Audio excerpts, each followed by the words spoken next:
92.9 and 96.9 EHM is the morning show with Anthony. Very happy to be joined on the phone right now by two-time Grammy winner Rickie Lee Jones. Good morning, Rickie Lee. Good morning. Only two.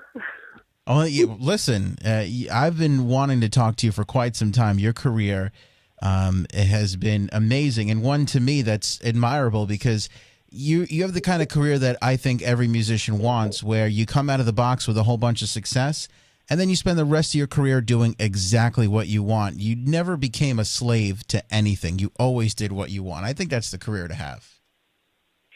Yeah, well, I don't know if everybody would like that one, but that was the one I wanted. You know, when I started out, all I knew is that I wanted to do it all my life.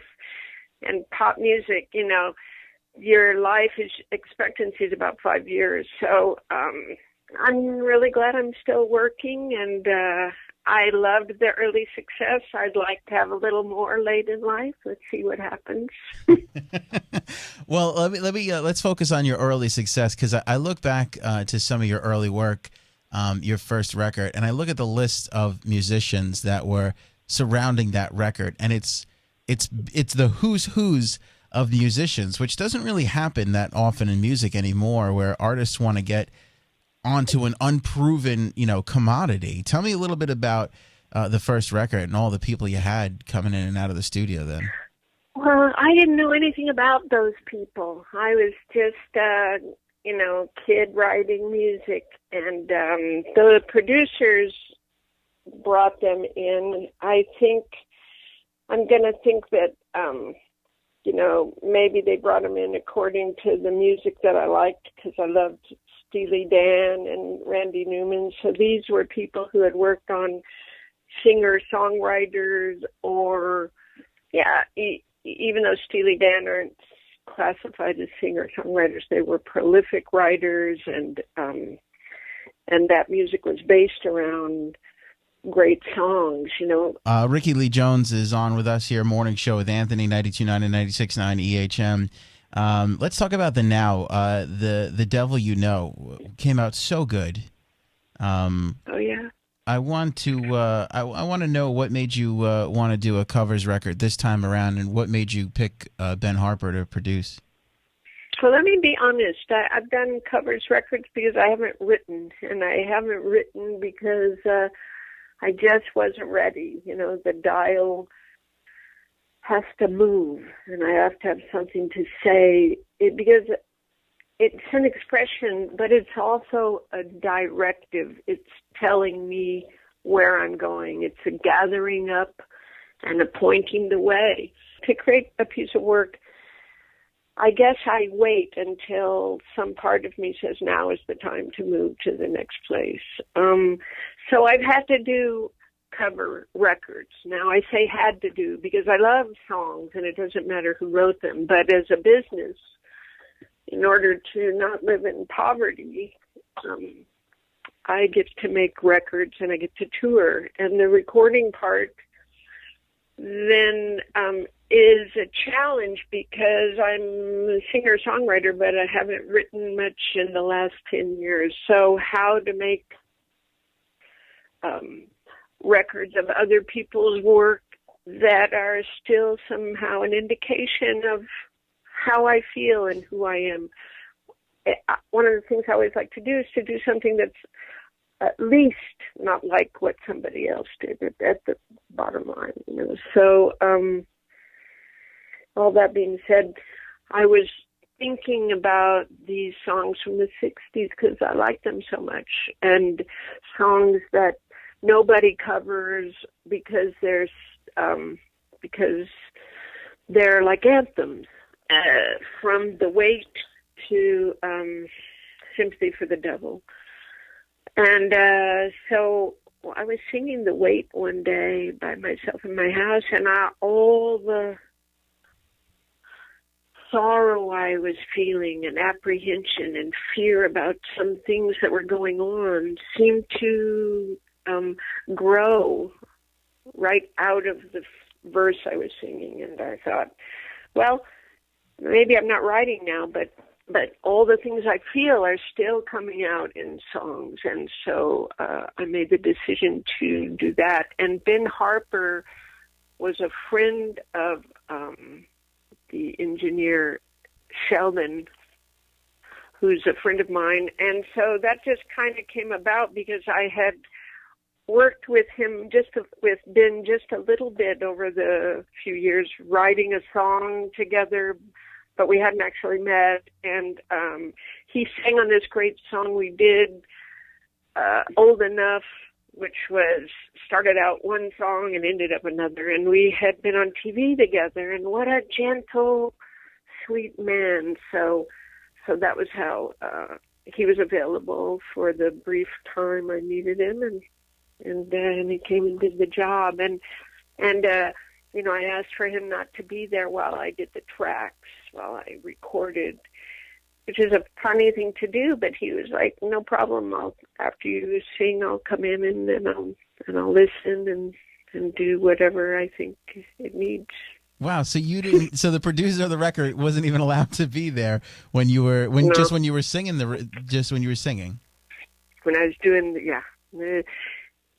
I think it wouldn't be like that now necessarily, but every person that comes in, you know, I'm going to react to them. It's going to change how I sing, and I just wanted to sing to the blank page that I see when I'm alone. You know, I like best the way I sing when I'm alone, or also on stage in front of an audience. That's pretty powerful too. But when there's only a couple people in the room, it's easy to become self-conscious, you know, because you got three, you know, you can name them and look at them and see them. And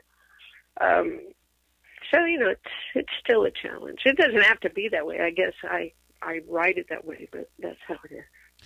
I'm the same way. I like it best when I sing alone too, and so does everybody I know. So I understand what you're saying. That's so interesting to me. Rickie Lee Jones is our guest. I heard that you are writing some new material and planning an album. Yes, I am. That's true? I wouldn't say all this stuff if I wasn't.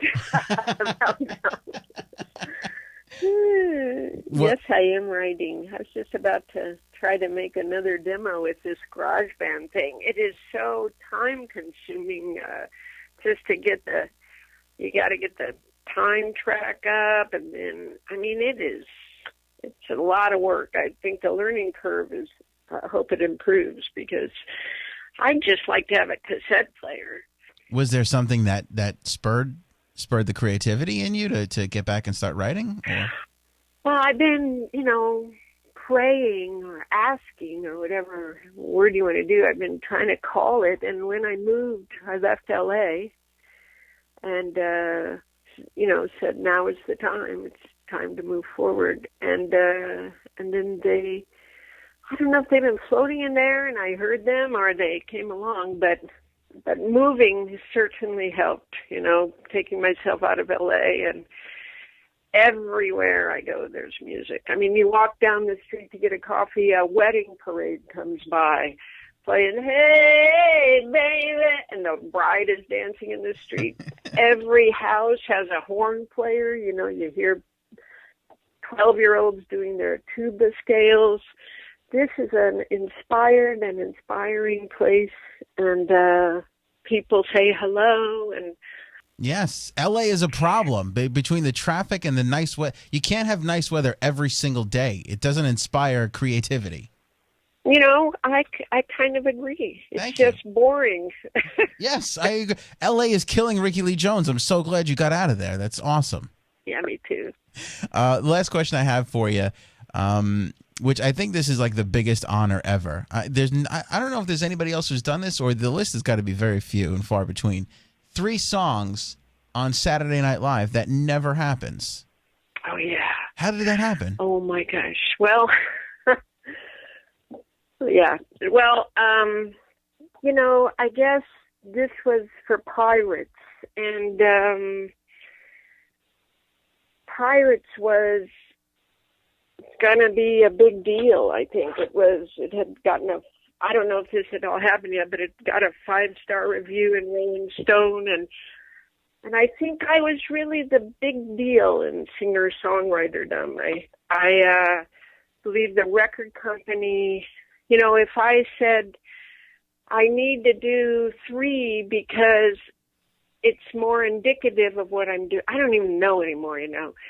But I know I did a jazz tune and Pirates and 2 songs from Pirates.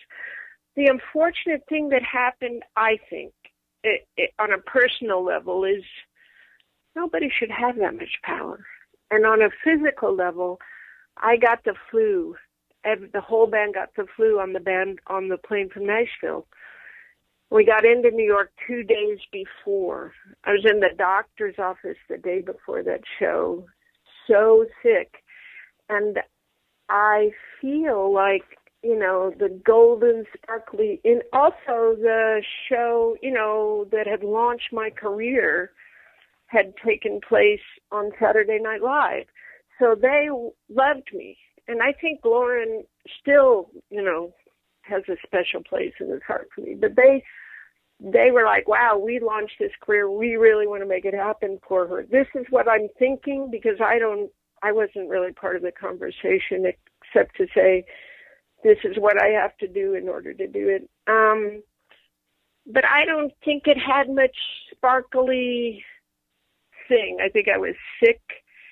And I think, you know, I mean, it's easy to say it from here now, but I think the choice of songs this is more like a concert than a guest on a comedy show. And while I think they were super generous to me, in retrospect, maybe they shouldn't have been.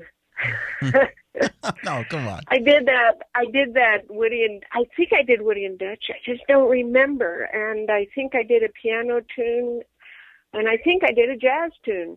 But you ask me why, I just don't know why they did that. I guess they liked me a lot. Wow. Was it like, does Lorne come up and say, hey, we want you to do 3, or is that how it comes about?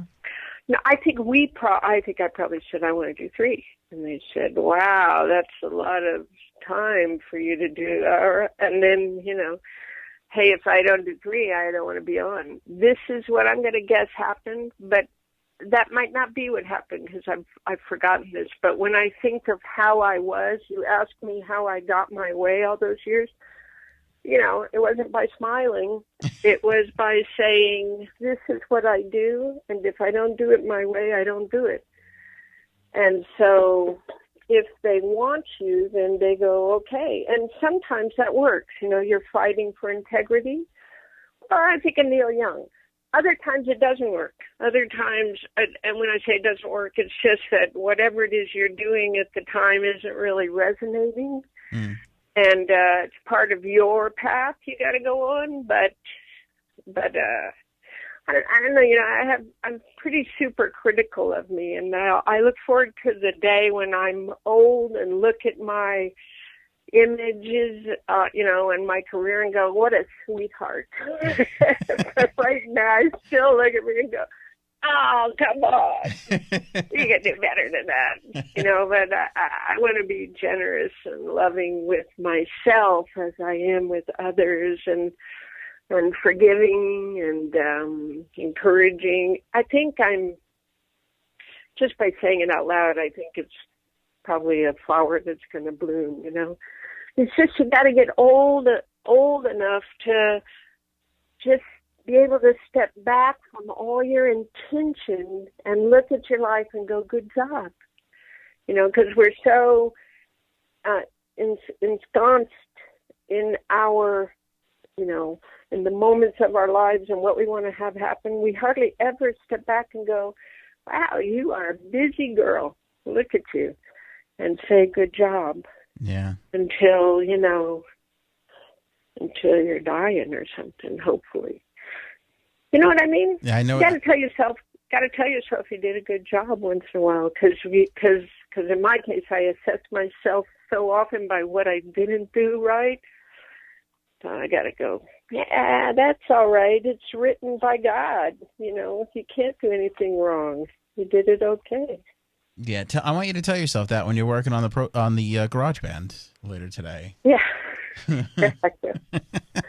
I tell myself this song really wants to be heard, and before you get on a plane, you better record it because you never know what's going to happen. Well, I got to tell you something, Rickie. You've been very generous with me today. It's been a pleasure to talk to you and get your insight on some of these things. This has been awesome for me.